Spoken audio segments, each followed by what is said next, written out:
साईं भक्त ब्रह्म वाक्य के समान पवित्र मानते हैं। जितने भी इसमें शब्द हैं, इसमें 51 अध्याय हैं और हर अध्याय में तत्व ज्ञान का उचित मिश्रण तथा बाबा के जीवन काल में घटित छोटी बड़ी कहानियां हैं।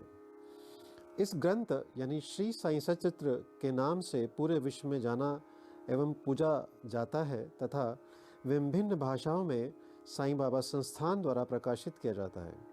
इसमें श्री साईं बाबा के जीवन काल में घटित घटनाओं को श्री गोविंदराव रघुनाथ दाभोलकर उपनाम श्री हेमाड पंत जी, जो कि इनको बाबा ने दिया, इन्होंने बाबा की आज्ञा लेकर इसे संकलित किया, जिसे सर्वप्रथम श्री साईं बाबा संस्थान विश्वस्त व्यवस्था शिरडी ने सन 1929 में प्रकाशित करवाया था।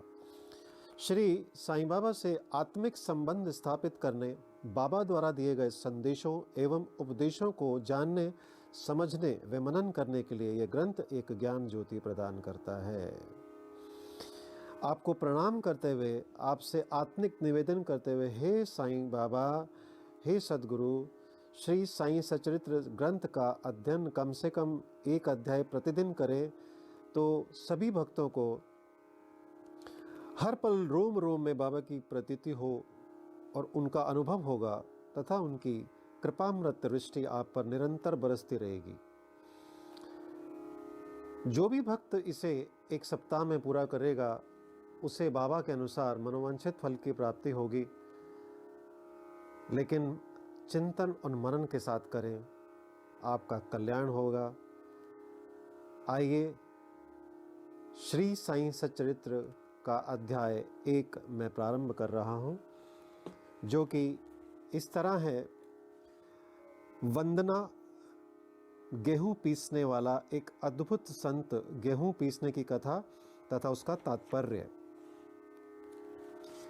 ये पहला अध्याय है और आप सब इसे एकाग्रचित होकर के सुने। जो भी इसे सुनेगा और मनन करेगा, ये उचित फलदायक है। आइए प्रारंभ करते हैं। अध्याय 1। पुरातन पद्धति के अनुसार श्री हेमाड पंत श्री साईं सच्चरित्र का आरंभ वंदना द्वारा करते हैं। प्रथम श्री गणेश को साष्टांग नमन करते हैं, जो कार्य को निर्विघ्न समाप्त कर उसको यशस्वी बनाते हैं, और कहते हैं कि श्री साईं ही गणपति हैं।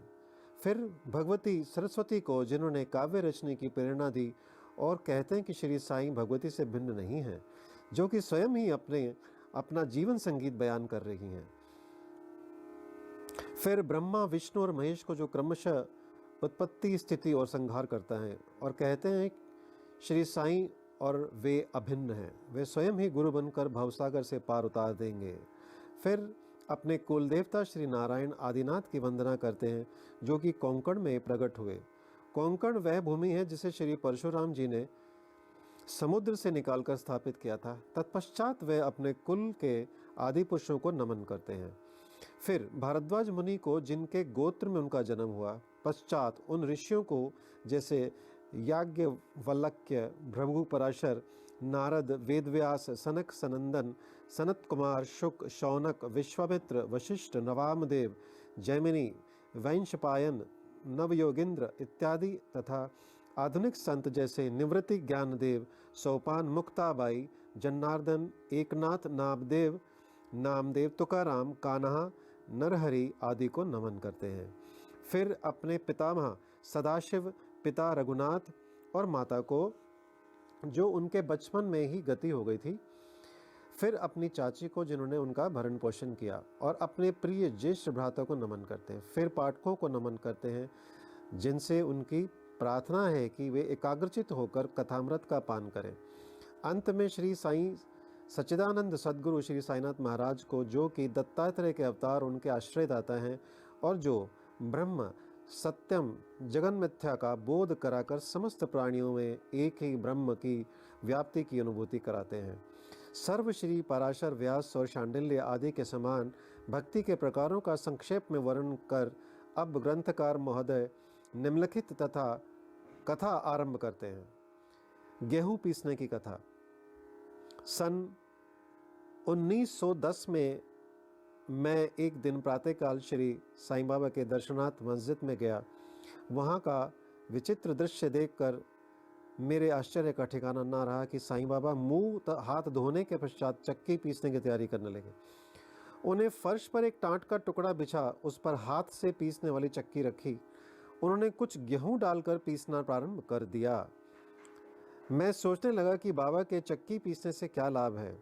उनके पास तो कोई है भी नहीं और वे अपना निर्वाह भी भिक्षावृत्ति द्वारा ही करते हैं।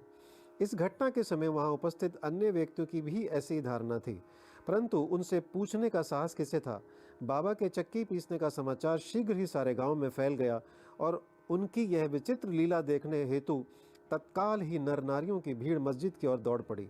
उनमें से 4 निडर स्त्रियां भीड़ को चीरती हुई ऊपर आई और बाबा को बलपूर्वक वहां से हटाकर उनके हाथ से चक्की का खूंटा छीनकर तथा उनकी लीलाओं का गायन करते हुए उन्होंने गेहूं पीसना प्रारंभ कर दिया। पहले तो बाबा क्रोधित हुए, परंतु फिर उनका भक्ति भाव देख वे शांत होकर मुस्कुराने लगे। पीसते पीसते उन स्त्रियों के मन में ऐसा विचार आया कि बाबा के ना तो घर द्वार है, ना इनके कोई बाल बच्चे हैं, ना कोई देखरेख करने वाला ही है। वे स्वयं भिक्षावृत्ति द्वारा ही अपना निर्वाह करते हैं, अतः उन्हें भोजन आदि के लिए आटे की आवश्यकता ही क्या है। बाबा तो परम दयालु हैं, हो सकता है कि वे यह आटा वे हम सब लोगों में ही वितरण कर दें।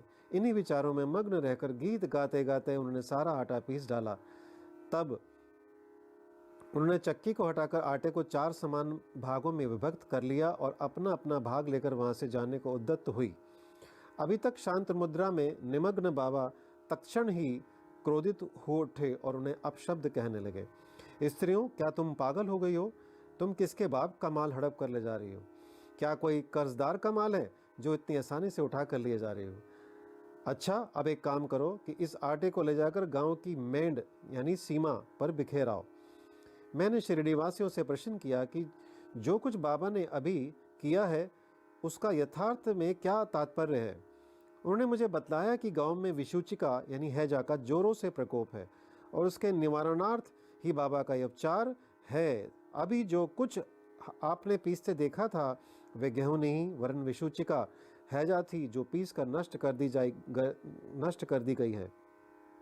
इस घटना के पश्चात सचमुच विषूचिका की संक्रामकता शांत हो गई और ग्रामवासी सुखी हो गए।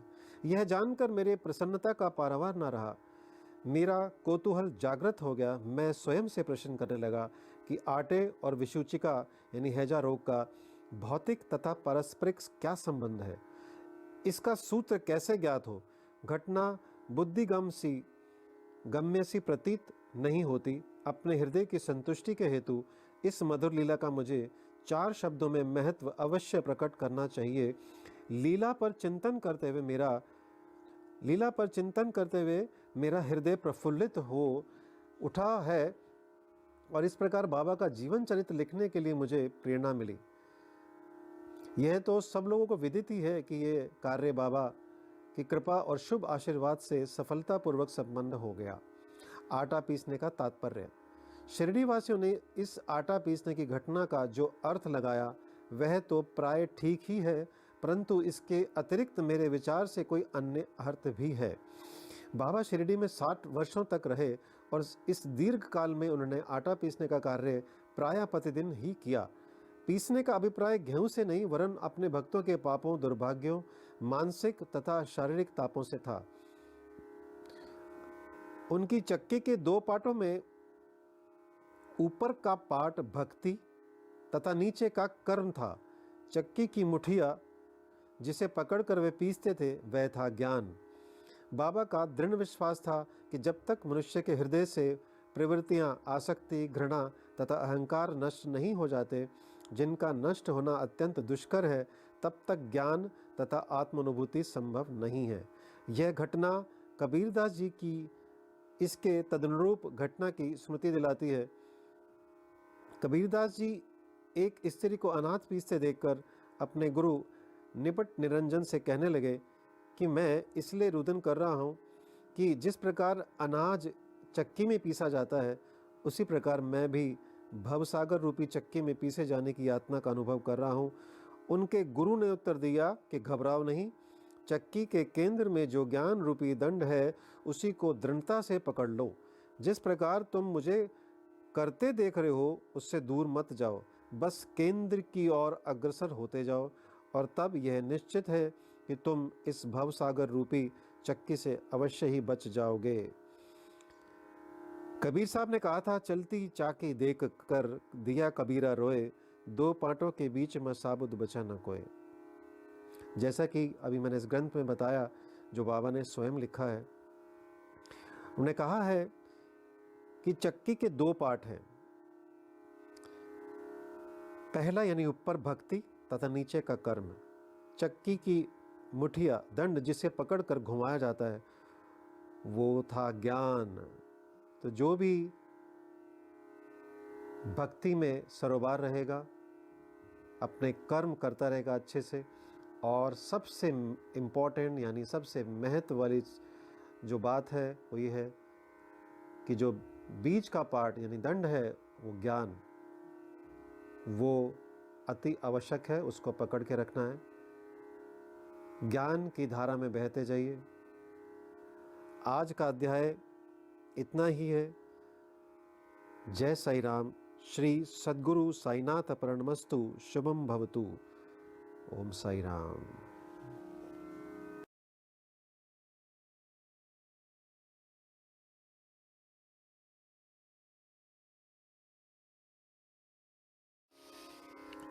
ओम